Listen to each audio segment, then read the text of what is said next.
Young girls have fancy dreams.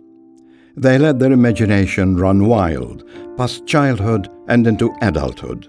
And in that fantasized world there are pop stars, idolized actresses, daring astronauts, aircraft pilots, acclaimed scientists, or even princesses and queens.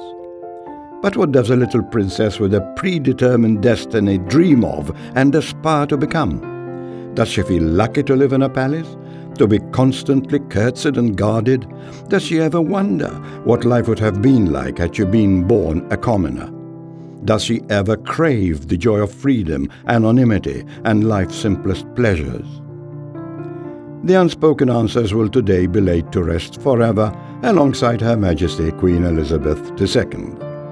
One thing that is known for sure, however, is that whether she had ever craved it or not, here in Malta she experienced that freedom, that mundane normality, which is taken for granted by billions of people every day, but which was indulged in with relish by a princess set to become the second longest reigning monarch in history. For months at a time between 1949 and 1951, Princess Elizabeth would visit her husband, Prince Philip, while he served in Malta as an officer of the Royal Navy. Both still in their 20s and married for just a few years, here they could enjoy the intimate coziness of a house instead of a palace, spend precious quiet moments alone, and explore the island's villages and secluded beaches in blissful privacy. There were inevitable official engagements, of course, but for the rest of the time, and probably for the first and last time in their lives, the young couple's existence verged on the ordinary. They even managed to go to the cinema and to frequently go dancing at the Finisher Hotel, where the band would play the prince's favorite tune from the musical Oklahoma. As a naval wife, Princess Elizabeth fulfilled all duties expected of her, attending functions with her husband, helping out with parties held on board, and entertaining guests at dinners and high teas in the halls and garden of Villa Guardamangia, her home while in Malta. But she also had time for herself, and during that time she grew to love this island and its people.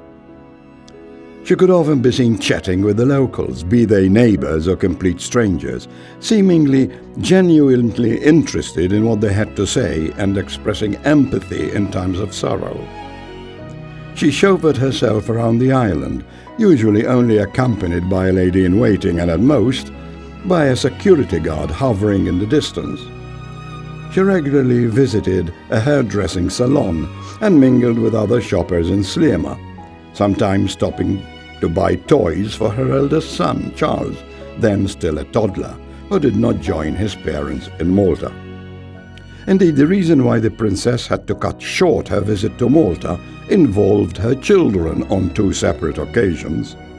Once, Charles had a bad bout of tonsillitis, sparing his mother to be by his side. And another time, the princess's pregnancy was nearing full term, and she went back to England to give birth to her daughter, Anne. Princess Elizabeth's time in Malta bred a sense of familiarity with all things local.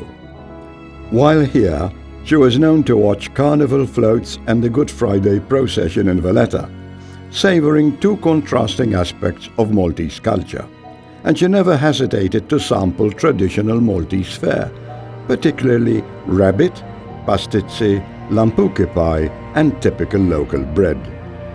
In later years, as Queen of England, head of the Commonwealth and ruler of the British Empire, Her Majesty would always speak fondly of Malta, recalling the happy memories she made here.